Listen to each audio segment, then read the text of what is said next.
Salutations, mesdames et messieurs. Cette semaine, sous un autre angle, nous rencontrons un nouveau député qui travaille au fédéral. J'ai pratiquement pas besoin de vous le nommer. Il s'agit de Luc Berthold, que vous connaissez très bien. Alors, bonjour Luc. Bonjour Ghislain. Ça va bien? Ça va très bien, très bien. L'élection a été quand même assez facile. C'est jamais facile, une élection. Les gens pensent que le résultat a été bon, le résultat a été positif, je suis super content, mais une élection, pour moi, c'est toujours un moment qui est important dans la vie d'un politicien, parce que c'est là que tu reconnectes le plus avec les gens. Puis moi, depuis que je fais de la politique, Ghislain, il n'y a pas une élection que j'ai prise en commençant en disant « Ah, ça va être facile, je pars en avance », des choses comme ça. Par respect pour les gens, par respect pour les citoyens qui nous élisent. Je fais toujours une campagne à 100 000 à l'heure pour être sûr, après, quand ce soit terminé, de dire « OK, j'ai fait tout ce que je pouvais faire pour que les gens me connaissent, savent pour qui ils vont voter. » Donc, je pense que ça a porté fruit, puis les gens l'apprécient, parce qu'effectivement, on a eu un bon résultat. Avec 56% des voix. C'est au niveau fédéral, je pense que c'est le meilleur résultat qu'un député fédéral a obtenu ici dans la circonscription. Donc, oui, je suis très, très content, mais on en sort quand même tout le temps fatigué, épuisé, mais c'est une belle fatigue, parce qu'on a parlé avec beaucoup de gens, puis les gens aiment ça, voir leurs députés, leurs candidats. Puis, c'est de se rendre disponible pour eux. Moi, je t'ai suivi sur Facebook. Puis, je t'ai suivi aussi un peu lors du 75e anniversaire de la municipalité de Saint-Jean-de-Brébeuf, où tu as participé quand même 2 fois ou 3 fois. Au moins deux activités. Deux activités, oui. Puis, même un peu avant, tu étais venu pour le sentier pédestre. Tout à fait. Puis, j'ai trouvé que tu faisais une campagne qui était axée sur toi. Oui. J'ai trouvé ça super intéressant. Tu as fait beaucoup de rencontres dans divers milieux, pas juste les industries où tu allais dans des petites fêtes. J'ai trouvé ça intéressant. C'était-tu un plan de campagne que tu avais établi? C'est plus qu'un plan de campagne, c'est une façon de faire pour moi d'être député. Quand je suis député, quand les gens nous élisent, c'est pas juste les entreprises, c'est pas juste les gens qui ont des sous, qui vont voter, c'est tout le monde. Puis par la suite, pendant tout le mandat de député, c'est pas juste les entreprises qu'il faut que tu aides, c'est aussi les gens qui ont de la difficulté avec leur chèque de la sécurité du revenu. C'est aussi les gens qui ont de la difficulté avec l'assurance-emploi, les gens qui veulent avoir des passeports puis qui sont un peu... parce que des fois, c'est pas facile pour des gens que c'est un premier passeport, passer à travers toute cette paperasse-là. Donc, c'est pour tout ce monde-là. Donc, c'est normal qu'en campagne électorale, je reste pas cloîtré à voir toujours le même monde. J'aime ça, voir le plus de gens possible. Comme je te disais tout à l'heure, c'est là qu'on se nourrit les politiciens dans une campagne électorale, si on le veut bien. Parce que là, on va voir, on rencontre plein de gens. Là, ils nous le disent, parce que là, c'est une bonne période. Ils nous disent « Ah, mais moi, ça, j'aime pas ça de votre parti, mais ça, j'aime bien ça. Ça, vous devriez faire ça. On paye tout trop cher. » C'est là qu'on entend toutes sortes d'affaires. Puis au travers de ça, des fois, il y a des bonnes idées. Des gens qui disent « Pourquoi le gouvernement ne ferait pas des choses comme ça? » Puis là, je dis « Ah oui, c'est vrai, pourquoi pas? » Quand on rencontre, exemple, des organismes communautaires, on entend leur réalité, c'est quoi leurs problèmes qu'ils vivent actuellement. On parle c'est quoi des problèmes de membership, il y a moins de gens qui participent aux activités. Puis en plus, avec la pandémie, les gens avaient vraiment besoin de parler. Donc, la dernière campagne, c'était pour moi comme une continuité de mon travail de député, mais plus intensif. Dans le fond, c'est que là, au lieu de prévoir quelques rencontres par semaine, là, on en prévoyait beaucoup à chaque jour. Ce qui m'a permis de voir beaucoup de gens. Donc, c'est un plan de campagne, mais c'est un plan que j'ai aussi l'intention de continuer comme député les semaines où je ne serai pas à Ottawa dans le comté ici. Là, ça fait 6 ans que tu es député? Oui, c'est ça. Là, tu entames possiblement 4 ans, en principe. Oui, mais là, on ne le sait pas, parce que c'est un autre gouvernement minoritaire. Les gens ont jugé assez sévèrement la décision du premier ministre de nous envoyer en élection, parce que le premier ministre, au début de la campagne électorale, s'était dit « Je vais avoir un gouvernement majoritaire pour ne pas être obligé de badrer avec les oppositions. Je vais être capable de diriger le pays comme je veux. » Mais pendant toute la campagne électorale, ce que les gens me disaient, c'est pourquoi on est en élection? Pourquoi on est en élection? On est en pleine pandémie, la 4e vague qui est arrivée en plein milieu de l'élection. Fait que les gens se posaient vraiment la question. Puis on a vu avec le résultat que quand il y a une crise, quand ça va pas bien, puis qu'on n'est pas en sortie de crise, qu'est-ce que les gens font? Ils se réfugient dans les valeurs qu'ils connaissaient, ils vont mettre le pantoufle, ils vont dire on va attendre. Et c'est exactement ce qui est arrivé. On a eu le même résultat en termes de nombre de députés, chacun des partis qu'avant l'élection. Donc, ça n'a pas changé grand-chose. Ouais. Moi, je sais que tu aimes ce que tu fais, mais étant dans l'opposition, c'est peut-être un peu frustrant de ne pas pouvoir aller plus loin, un peu comme Christian Paradis pouvait faire en étant le gouvernement officiel. Il était ministre, chose que tu aurais pu être ministre. On ne sait jamais. On ne sait jamais. Trouves-tu ça frustrant ou tu composes avec ça? J'ai pas vraiment connu le gouvernement comme député, donc ça me manque pas. Je sais qu'il y a beaucoup de choses que je dépends du gouvernement, donc beaucoup de dossiers qu'on dépend des ministres qui sont en place, des politiques qui adoptent que moi j'aurais pas adopté ou qu'on n'aurait pas adopté. Mais je vis avec ça très bien. Mon rôle, c'est de défendre les gens ici. Et je le fais en communiquant avec les ministres. Les gens pensent qu'on est en chicane avec les ministres qui sont là parce qu'ils sont d'une autre couleur que nous autres politiques. Là, il y a des rouges, des bleus, et on se parle pas, c'est pas vrai. Non. On se parle régulièrement. Il y en a avec qui c'est plus facile, il y en a avec qui ça l'est moins, beaucoup moins. Il y en a où c'est comme impossible d'avoir des contacts, mais comme dans n'importe quelle sphère de notre société. Il y a des gens avec qui on s'entend, il y en a avec qui on s'entend pas. On a été maires ensemble, puis on le voyait, c'est la même chose. Oui, c'est ça, exactement. Mais c'est la même chose à un autre niveau. Puis, on a réussi à faire avancer les dossiers quand même. J'ai réussi à... Des fois, il faut pousser un peu plus. Mais d'un autre côté, l'avantage d'être dans l'opposition,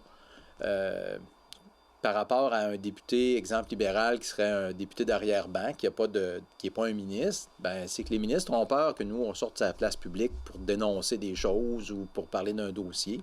Donc, souvent, on a une oreille plus attentive de la part des ministres parce qu'ils ne veulent pas se retrouver sur une première page de journal pour un dossier qui aurait traîné trop longtemps, exemple.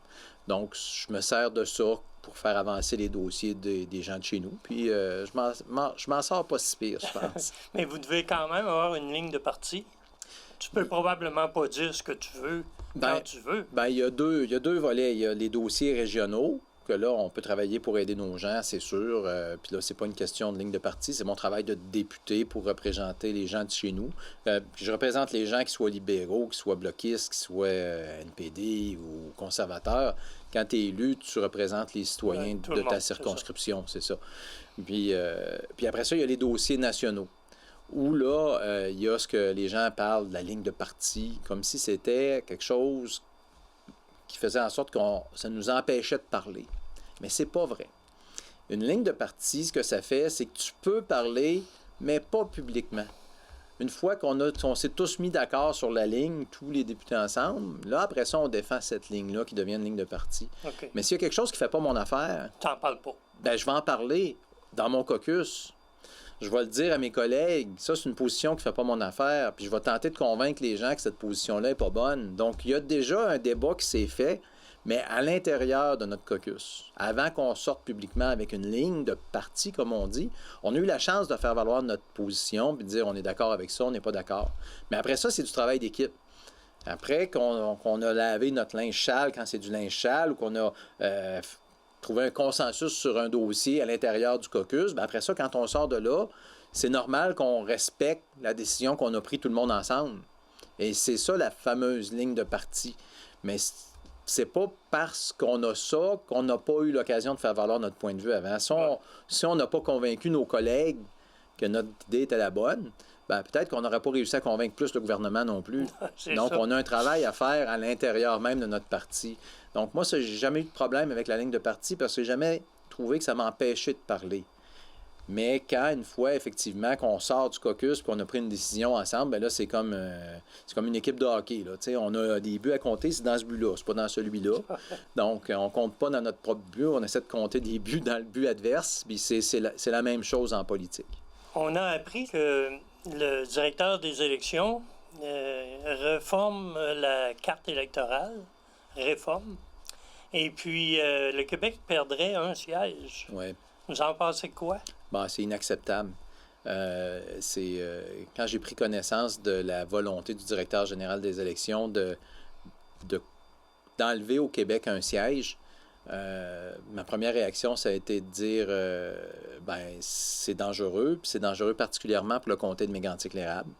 Pourquoi? Parce qu'on a un peu en bas de 90 000 de population, c'est 86 000 quelques de population. On fait partie des comtés où il y a le moins de population au Québec. Donc, si on perd un comté, comment est-ce qu'on va répartir les comtés? Comment est-ce que, au cours des prochains mois, la commission de révision de la carte électorale va décider d'agir? Quel comté on enlève? Bref, il y a beaucoup de choses. Puis ce qui me choque le plus, c'est que au Québec, c'est évident que c'est un comté en région qui va disparaître. Ouais. Parce que les grandes villes, eux, la population continue de monter, puis tandis qu'on a de moins en moins de gens dans les régions. Donc, quand on dit on perd un député, on va perdre un député en région. Je prends l'exemple de Mégantic-l'Érable. On a 50 municipalités dans Mégantic-l'Érable. Donc, si on fait disparaître Mégantic-l'Érable, il y a 50 municipalités qui vont soit se disperser dans d'autres comtés, ou encore, si on regarde Mégantic-l'Érable, mais là, ils vont vouloir augmenter la population, donc ils vont rajouter 10, 15 municipalités au comté de Mégantic-l'Érable. Ce qui va faire en sorte que le député va être de moins en moins accessible à la population, parce que ça fait beaucoup de municipalités à desservir, ça fait beaucoup de citoyens, mais pas dans 2 km² comme en ville, là. On parle d'un territoire qui va des lignes américaines à Woburn jusqu'à Villeroy, l'autre bord de l'autoroute 20. Quand tu vas faire une activité d'1 heure, rencontrer un citoyen à Lac-Mégantic, ça te prend au moins 3h30 de ta journée juste pour pouvoir faire cette rencontre-là. Donc, ajouter à ça encore 14 municipalités, c'est les gens des régions, finalement, qui vont payer cette décision-là. Puis pourtant, il y a des exceptions. Il y a au moins 6 provinces qui ont des députés pour des comtés beaucoup plus petits que beaucoup de comtés au Québec, mais qui sont comme un peu protégés parce que on ne peut pas avoir moins de députés qu'il y a de sénateurs pour représenter une province. Puis là, ça fait en sorte que ça maintient le nombre de députés dans ces provinces-là. Mais nous, on n'a pas cette protection-là, malheureusement. Quand la Constitution a été faite, on avait 35,6 % du nombre des députés de la Chambre des communes. Et là, on serait à un peu moins de 23 %. Donc, il y a un débat important à avoir. Moi, je vais m'opposer. Puis c'est possible que je sois obligé de demander l'appui des gens de Mégantic-l'Érable pour qu'on préserve les limites de notre circonscription, puis qu'on puisse préserver l'accès à un député au cours des prochaines années. Ça va être un dossier très important. Au niveau de l'Assemblée nationale du Québec, déjà, l'opposition est clairement exprimée. Oui. Au niveau du Parti libéral du Canada, eux autres, on attend des nouvelles. On n'a pas encore entendu le Parti libéral se prononcer sur cette question-là. Puis le débat va se faire aussi à l'intérieur de chacun des partis. Parce que, je vous donne un exemple rapidement, le Parti libéral est plus fort dans les grandes villes, donc on a annoncé qu'on allait ajouter des sièges dans des provinces de l'Ouest, probablement dans les grandes villes, donc c'est peut-être une occasion pour les libéraux d'avoir plus de comtés libéraux dans l'Ouest. Est-ce que les libéraux vont accepter ça au détriment d'un comté qu'on pourrait faire disparaître, exemple un comté conservateur au Québec? Il y a toute une joute politique qui va se faire autour de ça, malheureusement. Ce qui va nous sauver, c'est que c'est un gouvernement minoritaire. Donc, tout le monde va vouloir un peu protéger ses pénates. Ça devrait nous aider à avoir un statu quo. Le premier ministre pourrait décider de rejeter la proposition de diminuer aussi le nombre de députés au Québec. M. Trudeau pourrait prendre cette décision-là. Est-ce qu'il va le faire? On ne le sait pas. Donc, on attend. Chez nous, mes collègues de l'Ouest sont bien contents d'avoir plus de sièges. bien leur en soit. Mais pour nous, au Québec, c'est inacceptable. Puis moi, je pourrais pas accepter cette décision-là. Là, présentement, on en perdrait un au Québec, mais je pense on augmenterait de 4 en tout. On passe de 338 à 342 députés, c'est ça. Donc, 338 à 342, ça fait 4. Oui, exactement.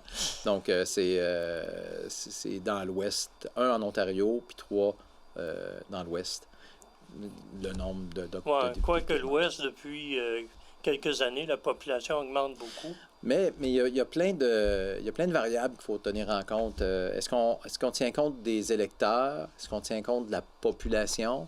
Parce qu'il y a beaucoup de citoyens qui sont au Canada, qui sont des résidents permanents, qui ne votent pas. Donc, est-ce que la population est tenue en compte ou on tient compte des électeurs? Est-ce qu'on tient compte du fait que le Québec est la seule province francophone du Canada pour maintenir une certaine représentativité francophone au sein de la Chambre des communes? C'est tous des arguments qu'il va falloir débattre et qu'il va falloir faire valoir au cours des prochains mois. Ça pourrait rentrer en vigueur à partir de quand, ça? On nous dit pas avant 2024. Bon. Donc, on est en 2021. C'est un gouvernement minoritaire. On risque d'avoir une élection générale avant que la nouvelle délimitation, la nouvelle carte électorale soit en vigueur.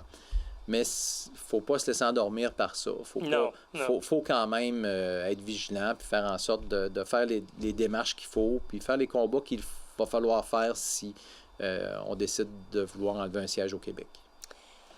On va changer un peu de sujet. Vous avez eu un ami, je le qualifie comme ça, M. Raymond Setlacqui, qui est décédé, mais ça a été un homme actif, sénateur.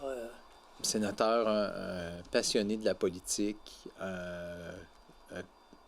un homme qui prenait des notes beaucoup, qui se rappelait de toutes sortes de choses, des rencontres qu'il y a eues avec chacun des premiers ministres du Canada, principalement les conservateurs, les libéraux, on s'entend, parce que M. Setlacqui était un libéral tendu jusqu'au fond de son cœur, même si on s'appréciait mutuellement. M. Setlacqui n'a pas voté pour moi à une élection, je suis persuadé, parce que M. Setlacqui, c'est vraiment là, dans les traditions libérales, puis on ne pourra pas le changer. N'empêche que c'est cet homme-là qui m'a donné mon premier soutien officiel quand je me suis lancé en politique en 1998, quand j'ai décidé de me présenter candidat pour le Parti libéral du Québec. J'avais besoin de support, de soutien dans le milieu. Puis on m'avait dit d'aller voir M. Setlacqui, que je ne connaissais pas à l'époque. J'avais, je pense, 32 ou 33 ans. C'est impressionnant. Je rencontre le monsieur Raymond Setlacqui. Puis on a une belle conversation. Jeune, pourquoi tu veux te lancer en politique? Puis etc. Puis toute la discussion. Puis il me teste. Puis il veut voir si je suis vraiment sérieux dans ma démarche. Puis finalement, il me dit, c'est correct, je vais t'aider.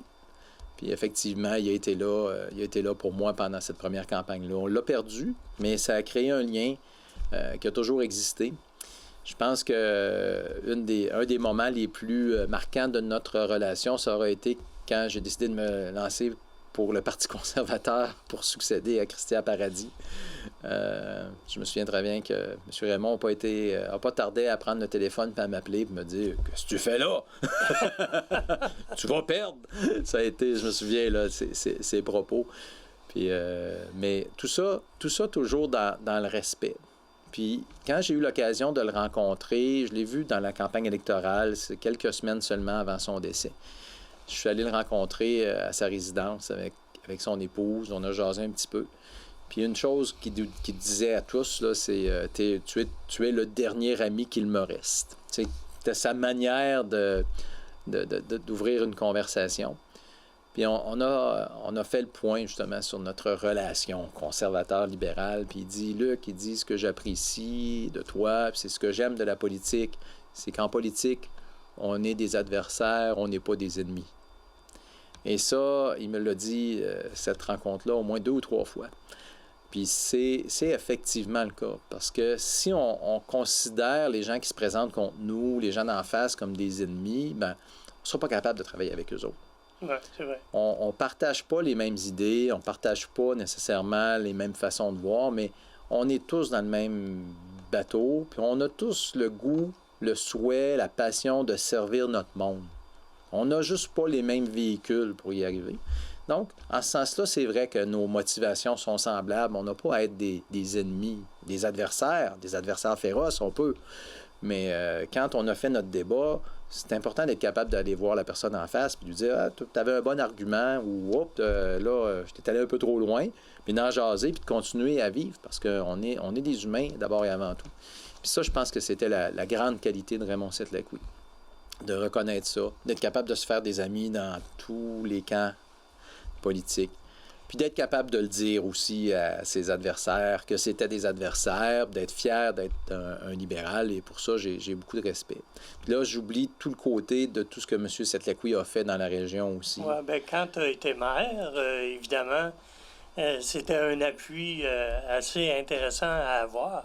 Bien, écoutez, juste le magasin, ce qu'il a construit, ce qu'il a bâti, le magasin à Sept-Laquille, les boutiques Silhouette, son entreprise d'importation qu'il y avait à Montréal. On peut être fier de ce qu'il a construit, puis des emplois qu'il a créés, puis ce qu'il a amené à l'économie de notre région. Mais non seulement ça, il a été aussi un ambassadeur, il s'est impliqué dans beaucoup de causes qui touchaient les gens d'ici. Très présent au niveau de la paroisse Saint-Alphonse.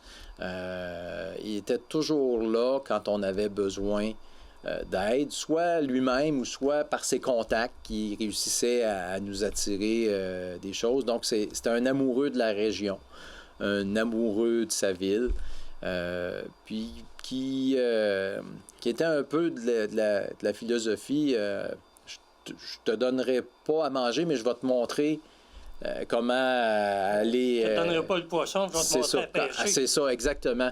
Puis, mais il nous accompagnait là-dedans, puis il a toujours été très, très, très généreux. C'est un ambassadeur hors pair qui parlait de sa région, de sa ville. C'est un défenseur de l'amiante extraordinaire à l'époque, où quand tout le monde travaillait pour ça, parce que c'était notre industrie. Donc, c'est définitivement une grande perte pour la région, mais humainement, pour moi, c'est un grand vide aussi parce que des hommes comme ça, il s'en fait pas beaucoup, qui ont cette capacité de se souvenir des rencontres, de nous parler de tout. C'était quelqu'un de vraiment très, très grand. Puis je pense que la région lui doit beaucoup en reconnaissance, puis en grandeur aussi. Un homme assez simple aussi. Il parlait avec tout le monde. Je l'ai vu, j'ai rencontré plusieurs fois à la Station des Arts. Il aimait les arts. Oui. Et puis, oui, c'est un homme intéressant.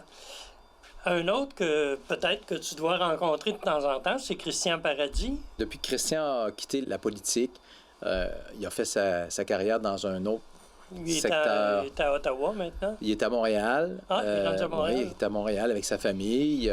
Il est impliqué dans le parti un petit peu en ce moment pour faire le bilan de la campagne électorale. Il a été retenu par M. Erin O'Toole pour faire un peu de bilan de ce qui a bien été, ce qui a moins bien été. Donc, il se rapproche tranquillement de nous. C'est une bonne nouvelle. Christian Paradis... Puis je le rappelle souvent parce qu'on a tendance à l'oublier. C'est quand même lui qui était à l'origine du fonds de 50 millions, qui nous a permis de faire tellement de choses quand on a eu de la difficulté à se sortir de la période amiante. Parce que quand j'ai été maire, les 2 dernières mines ont fermé. Puis on s'est assis avec Christian, avec Luc Rémillard, la SDE, puis on a dit, écoutez, qu'est-ce que ça prend là? Il faut faire quelque chose absolument pour notre région. Puis Christian avait réussi, puis ça, c'est l'avantage d'être du côté du pouvoir, comme on parlait tout à l'heure, à créer ce fonds-là, mais surtout un fonds qui était facilement accessible pour des projets d'ici. Et ça a profité pas seulement à Thetford, également aux municipalités autour, parce que quand on l'a fait, on s'était dit... C'est pas vrai que c'est juste Thetford Mines puis Coleraine qui ont souffert de la fermeture des mines, les autres municipalités aussi. Donc, on n'a pas fermé le fonds à uniquement les 2 villes minières. Puis ça a été vraiment une belle réalisation de Christian. Et le gaz naturel aussi. Oui. L'avenue du gaz naturel dans le coin. M. Berthold, désolé, on a pris le temps qu'on avait. Va falloir vous réinviter. Ben, c'est toujours agréable. Merci beaucoup, Ghislain. Alors, mesdames, messieurs, c'était Luc Berthold, puis j'espère que vous avez aimé l'entrevue parce qu'elle était super intéressante. Alors, je vous dis à la semaine prochaine.